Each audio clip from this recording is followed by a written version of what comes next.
The other day, the World Health Organization declared an emergency over the coronavirus, and I'm going to have to say, based on the current reports out of China, I think it's a lot worse than people realize. Now, I know there are a lot of people who are mad at me because I was saying to remain calm and it's probably not a big deal, and I stand by that.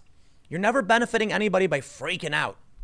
But there's a really good point someone made, so I will stand corrected. They said, underreaction is worse than overreaction. You're right. Absolutely right. I think it's fair to say don't panic, but you're better off overreacting when absolutely. Now, it's a bit of an overreaction as the local Walmarts by me have sold out of face masks. Okay, but I'll tell you what, it's true. Overreaction is probably a better reaction than underreaction. So I don't want anyone to fall into an optimism bias thinking, oh no, it's just SARS. Apparently now it's worse. But this is the news that makes me think it's actually a lot worse. Whistleblowers in Wuhan who warned about the risk of a coronavirus outbreak last month were arrested, according to an expert. You may not be surprised because, we're talking about China here, but this actually kind of freaks me out. Look, we've seen photos of people collapsing in the street. They're mass producing hospitals. They're treating it very, very seriously while simultaneously lying and trying to shut up anybody who might say it's worse than it really is. Sounds to me like it's worse than it really is. Now, I will say, if you are a young, strapping, and virile male, you probably have nothing to worry about. Okay, women too. But if you have, siblings that are younger, if you have a baby, children, if you have grandparents or your parents are older, this could actually be very, very, very serious. And I'm going to say it for the 800th time, but China lies a lot. And they're doing really messed up things. So while a lot of people think this may have been a breach from, some biomedical facility, I don't care what caused it. I care about whether or not we're prepared for it. And now we're seeing the first, I believe in the U.S., I could be wrong, I'll pull it up. The first person-to-person transmission in the U.S. This is what's scary, okay? I said when this first happened, the story first broke, we probably don't have anything to worry about because the scary viruses are the long incubation periods with, transmitted through air or whatever. Exactly what happened. There's a story now, I don't know, I've got a ton of stories pulled up where they basically said that a woman was asymptomatic and infected 4 people. And now they all have it. Let's read the story and see what's going on with these whistleblowers, because this is what really freaks me out. China and their censorious authoritarianism. The Daily Mail reports, whistleblowers who sounded the alarm about the coronavirus in China were reportedly arrested for, quote, spreading rumors. A leading UK expert on China has claimed that the whistleblowers had warned about the deadly virus a month ago. The revelation comes as health officials declare a global emergency over the rapidly spreading coronavirus. Look at these photos of people on planes, man. They're like quarantining planes. A cruise liner got quarantined. Look, man, I know a lot of people initially, and including myself, were like, it's probably nothing. I think it's fair to be skeptical, but I must reiterate that it's better to overreact than underreact. I have not heard stories of cruise liners being quarantined back during SARS or planes being diverted or people being held on military bases. This is how zombie movies begin, right? They tell you everything's fine because they don't want you to panic because it'll disrupt the economy. But this seems to be a serious overreaction on the part of the governments. That being said as well, one thing I heard was the reason they're acting this way is because we learned our lesson about underreaction, which made SARS worse. So it could be that China, other governments, these quarantines are a severe overreaction on purpose because we're better off doing so. At the end of the day, man, I'll just tell you this. Forget it all. Go to the store, go buy some cases of bottled water, buy some 5-gallon jugs, buy some canned food that will last you a decent amount of time. Not just because of this, as I always say, because hurricanes happen, because thunderstorms can shut the power off, okay? Don't let anyone shame you not taking care of yourself. They say the nationwide death toll in China in the outbreak has risen to 213 with nearly 2,000 new cases confirmed, the National Health Commission said on Friday. In its daily update, the commission said 43 new deaths had occurred as a result of the virus, all but one of them in the hardest hit Hubei province where the virus first emerged. Dr. Yukteswar Kumar of the University of Bath told the Mirror that those who tried to warn about the virus were allegedly silenced by the state. This is why free speech is so important, because for the good of the rest of the world, you need to admit when something bad is happening, even if it's embarrassing you. He claims the spread of the virus could have been reduced if people were made aware of the outbreak in late December. Quote, They were asked to sign a confession stating that they will not spread false news.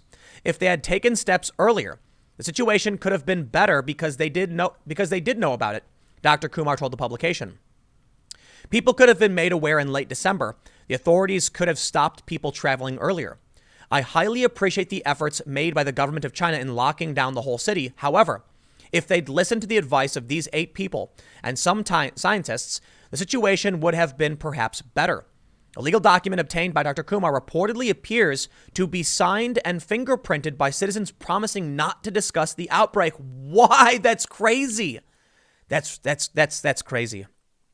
The World Health Organization had initially downplayed the threat posed by the disease, but revised its risk assessment after crisis talks on Thursday. Quote, "We must all act together now to limit further spread.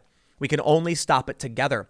WHO Chief Tedros Adhanom, I can't read this last name, I'm sorry, Ghebreyesus told a briefing in Geneva. You guys know I'm really bad at reading last names, but without trying to be disrespectful, that was a difficult name for someone like me to actually read, being a pathetic one-language speaker of English.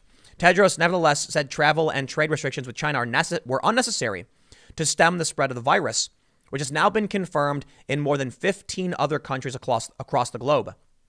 Many countries have already urged their citizens not to visit China, while some have banned entry for travelers from the central Chinese city of Wuhan, where the virus first surfaced. Now, whether or not you want to believe the Orange Man, Donald Trump says everything's under control. Remain calm. That's great. By all means, I think it's fair to say the U.S. has a decent amount of control. But I'm not entirely confident in other people. And at the end of the day, responsibility lies with you. You may very well trust the government to take care of this. You'd be a fool not to take care of yourself to the best of your abilities. Go get a first aid kit. Go get some food, like I said. So let's read what Donald Trump is on about here. President Donald Trump declared the coronavirus situation very well under control, saying there is very little problem in the U.S. as global health officials declared a public health emergency. Trump spoke about the situation from Warren, Michigan, where he touted a new trade deal and bashed 2016 rival Hillary Clinton because, okay. He said Americans who had contracted the disease were recuperating nicely and said, "We think it's going to have a very good ending for us." I think he's right. I do think he's right. Trump said the administration was working very closely with China, where the outbreak began and where millions are on lockdown. Bordering nations have shut their borders, searched flights, and imposed other restrictions amid fears of a large-scale deadly outbreak.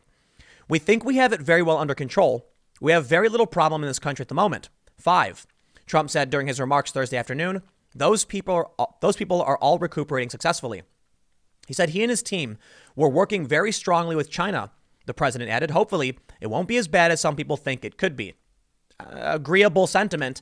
I'm going to start counting down until they start attacking Donald Trump for downplaying the coronavirus, because there's literally nothing he could say, right? He's going to come out and say, "We're doing our best. We've got things under control." And then they're going to say, "He's downplaying the severity. Everyone's sick." And because, everything Trump says is wrong, right? They say the administration created a new task force to deal with the problem Monday. And now I bring you to the best part of this news. That's right. Donald Trump did create a task force to deal with the coronavirus, but unfortunately, the coronavirus task force is another example of Trump administration's lack of diversity. That's right. Of all of things to worry about when a virus is potentially, killing people, it's the color of the skin of the people trying to save the lives of the people who might get sick. Think about this world we're in. How insane this is. Okay, we're gonna segue off, and I'm gonna wrap this up with a nice little minute talking about the absurdity of the diversity argument. When a firefighter kicks in your door, diversity is not what you're thinking about. I'm sure you don't care about the color of the skin of the firefighter so long as they're strong enough to save your life. I don't care about the race, the gender, the income, nationality, religion. If you know how to cure the disease or protect people, please take the job and do it. But of course, CNN couldn't resist when they noticed it was all white people. Coronavirus task force, oh geez, they say, "Who are these experts? They're largely the same sorts of white men and a couple of women on the sidelines who've dominated the Trump administration from the very beginning. By contrast, former President Barack Obama's circle of advisors, and I can't read this. Listen, there's a lot going on with the coronavirus. Remain calm. But be prepared.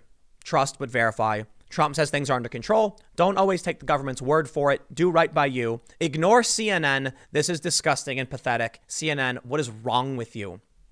I love how they rag on everybody else and pretend like they're the objective news source, but they literally wrote an article criticizing the race of the people trying to save lives. Could you imagine? Firefighter kicks the door in and the person on the ground, who happens to work for CNN, looks up and says, whoa, whoa, whoa, whoa. White male coming to save me? No. You leave and come back with a Latino firefighter, a Latino woman. Yes, I'm sure that's exactly what these people will be thinking. Could you imagine if like these dudes had a vaccine or a way to stem the virus? No. We would rather the virus actually expand rapidly than to ever permit white men from trying to save our lives. We've gone a little bit crazy, haven't we? Let's be chill. It's mourn, for those we've lost. Let's be careful. Let's be calm. Let's be prepared. Stick around. If there's any updates on the coronavirus, I typically wait because there's a lot of breaking news to do like a wrap up segment. But I'll leave it there. Stick around. Next segment's coming up in a few minutes, and I will see you all shortly.